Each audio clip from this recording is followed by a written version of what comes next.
పవన్ కళ్యాణ్ గారు ఇచ్చిన మాట నిలబెట్టుకున్నారని తెలుస్తుంది. సో ఆయన ఏ విషయంలో ఆయన మాట నిలబెట్టుకున్నారు అంటే పవన్ కళ్యాణ్ ఇప్పుడే కాదు, ఆయన రాజకీయాల్లోకి వచ్చిన రాకముందు నుంచి కూడా ఏ మాట అయినా ఇస్తే ఖచ్చితంగా ఆ మాట మీద నిలబడతాడు. సో ఇప్పుడు ఇంకా అధికారంలోకి రాకముందే అంత బాగా ఆయన పరిపాలన అంటే ప్రజల్ని ఏ విధంగా చూసుకోవాలి, ఎక్కడెక్కడ వాళ్ళకి ఏం సమస్యలు ఉన్నాయి, అప్పటి నుంచి ఆయన అన్నిటి మీద కూడా ఫోకస్ పెట్టాడు.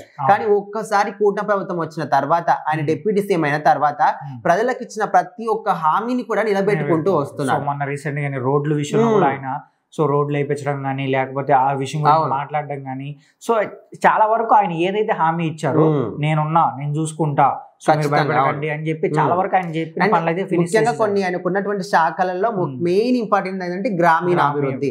సో ఇప్పుడు దాని కింద చూసుకుంటే కలుషితమైన నీరు, ఇప్పుడు గుడివాడ నియోజకవర్గంలో దాదాపు 44 గ్రామాలలో కలుషిత నీరు వస్తున్నాయంట. కలుషిత నీళ్లు సమస్యలు ఉన్నాయి, ఎప్పటి నుంచో వాళ్ళు చెప్తున్నారు ప్రజలందరూ కూడా. సో దానికి గాను రీసెంట్ గా అక్కడ స్థానిక ఎమ్మెల్యే వెనిగండ్ల రామ్ అయితే పవన్ కళ్యాణ్ చెప్పాడు. సో ఈ విధంగా ఉంది సార్ పరిస్థితి అని.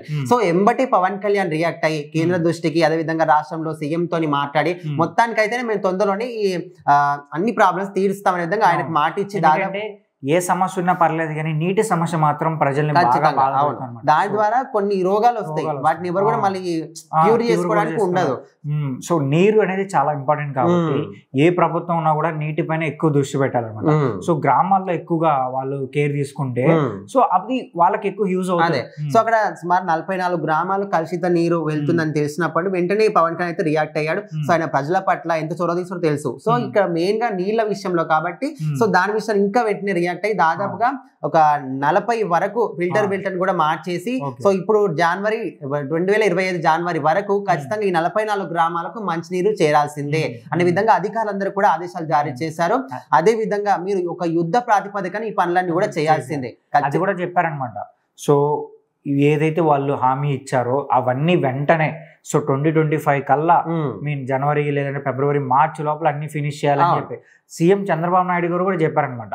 ఏదైనా పని జరగకపోతే అది ఎమ్మెల్యేకి సంబంధించి ఉన్నది, వాళ్ళపైన యాక్షన్ తీసుకుంటాం, మీరు ఖచ్చితంగా పని చెయ్యండి. సో జనాలకి మనం హెల్ప్ చేయాలి. సో మన ప్రభుత్వం ఉన్నప్పుడు అన్ని వాళ్ళకి మంచిగా జరగాలన్నట్టుగా అంటే పవన్ కళ్యాణ్ గారు అలాగా బాబు గారు ఇద్దరు కలిసి సో ఇప్పుడు ఏంటంటే పోయిన ప్రభుత్వంలో జరిగిన కొన్ని తప్పిదాలను అన్ని సరిచేసి చేయాలనుకుంటున్నాం. అంటే గత ప్రభుత్వ పరిపాలనలో ఓన్లీ వాళ్ళు ఒక ప్యాలెస్ లో కూర్చొని భవనాల్లో కూర్చొని పరిపాలన సాగించారు, కానీ వీళ్ళు అట్లా కాదు. ఎక్కడ ఉన్నా వీళ్ళే ప్రజల్లో కూడా వీడే కనిపిస్తున్నారు. సో ప్రజల్లోకి వచ్చి ప్రజల్లో ఉంటూనే ఈ ప్రజల నుంచి వాళ్ళు పరిపాలన చేస్తున్నారు.